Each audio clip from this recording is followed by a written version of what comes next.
The latest. Thank you for your love and support. I appreciate you all. Our leaders under the democratic elected are only good at presenting situations to the world that everything is good under democracy. Even when they know that things are going backwards, they still praise democracy simply because they want to please their masters. Nigeria is here pointing fingers at Mali, Niger, and Burkina Faso, saying they want to build walls around Nigeria so that the terrorist activities that we are seeing in Mali, Niger, and Burkina Faso wouldn't move into Nigeria. The leaders in Nigeria, that the National Assembly should stop lying to itself, that Nigeria is in flames, Nigeria is in chaos, that things are not well in Nigeria. They have to stop pretending to the world that all is well, that the country is in chaos, that there is insecurity everywhere. You can no longer travel freely in Nigeria. Your life is at stake. Poverty everywhere. What to eat is a problem. The country is in a mess. And they have to voice out that this is not a time for them to sit there and be pretending that all is well. They have to stop lying to themselves and to the people, because the lives of the people matter. That they are not leading themselves, they are leading people, and they have to let the world know the true state of Nigeria. Nigeria is in hardship and is in crisis, and the people in Nigeria are suffering. The leadership has failed the people. This is my position, Mr. President. We must rise to it. They are killing people in the east, in the west, in the south, in the north. We should shut down the National Assembly. Let's shut down. If we cannot save this country, we stay in our homes. Our country is bleeding. People are in poverty. There's no food. People are hungry. Insecurity is threatening us. We cannot pretend. It's better we are not here. That's what I'm seeing here. People are dying. Every day Nigerians are dying. We need not run away from the fact that more than ever before in the history of our nation, this is the worst instability we are facing. In fact, this is worse than the Civil War. Mr. President, the solution is very simple. Today, there are a lot of misgivings, a lot of misinterpretations of what is happening. Some people believe, some people in government are supporting this move. Some people believe, some people sponsor those who are destabilizing our nation within the country. The answer is very simple. We cannot pretend that we are capable of confronting the situation in our hands. America, as powerful as they are, when the pandemic came, it got to a point that China had to claim, they came to their rescue.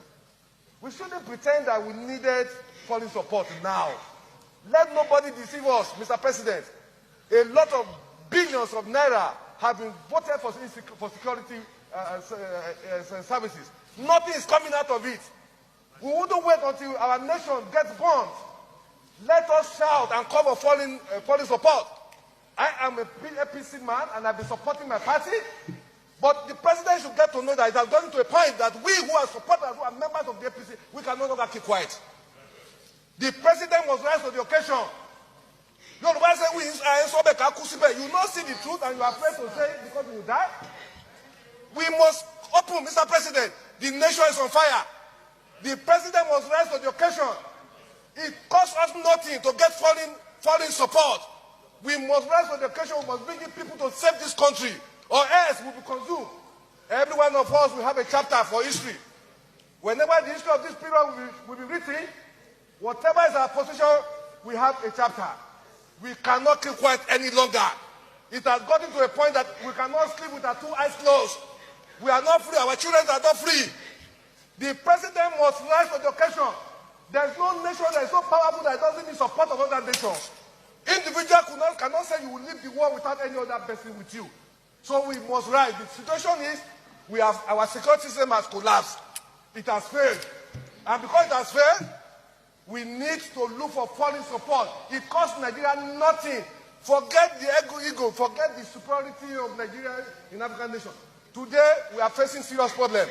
If our nation is to survive, this period, I'm not in doubt that the security architecture we have today cannot cope with what we are facing.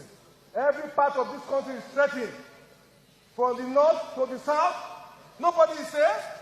Nobody can travel 50 kilometers in our nation. I feel like shedding tears for a country that we grew up, where nobody harasses you when you travel from Lagos to Maiduguri. I've done it in times past. Today, I cannot travel from here to Kaduna to Niger State where I was born. The president must know that this is a bad time for our nation. We must look for foreign support to save this nation. This is my position, Mr. President. We must rise to it. They are killing people in the east, in the west, in the south, in the north. We should shut down the National Assembly. Let's shut down. If we cannot save this country, we stay in our homes. Our country is bleeding. People are in poverty. There's no food. People are hungry. Insecurity is threatening us. We cannot pretend. It's better we are not here than to not see that here. People are dying. Every day Nigerians are dying. We must rise to the occasion. And there's no shame in telling the world what is happening. That they have failed. And it's high time they speak to the world, so that other nations will come in and help them, instead of them pretending that all is well. The insurgencies that they are sitting down pointing fingers at Mali, Niger, and Burkina Faso are right there with them in Nigeria. And Nigeria has become a place that you can no longer walk freely. These are the people that are leading us, always pretending that all is well when they know very well that we the people are suffering. Wherever they get the slightest opportunity, they want to project how good their democracy has worked, so that they will be at peace with their masters.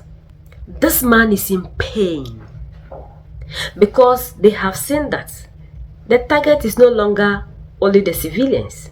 Even they, the leaders, are at risk. Before you see an African leader busily under the democratic elected crying like this man is crying, it means that the fire is getting to them. That is the only time they see and feel the pain of the ordinary people, as they always refer to us, when we finish giving them the power. Nothing is working in all these democratic elected countries. It's not only in Nigeria. But these people are pretending day in, day out that all is well. They always want to project the opposite to the people, because they want to continue to hold on to power.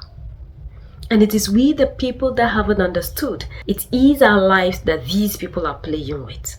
Everywhere we can now see that leadership under the democratic elected has failed us. We can never thrive and see a change under this regime. If truly we want to be free as Africans, we need to do away with that system. Because that system is what is keeping us poor and suppressing us till date as Africans. Look at Mali, Niger, and Burkina Faso now. Within the shortest possible time, there has been a transformation. And that is why these people are doing everything possible to make sure they force us all to practice that system. Why must you force us to accept the system that is meant for you? Are we the same as you? Why are you not sharing anything of yours with us except that your system, if you don't have any ulterior motive behind it? We are the only ones that can fight for a better Africa.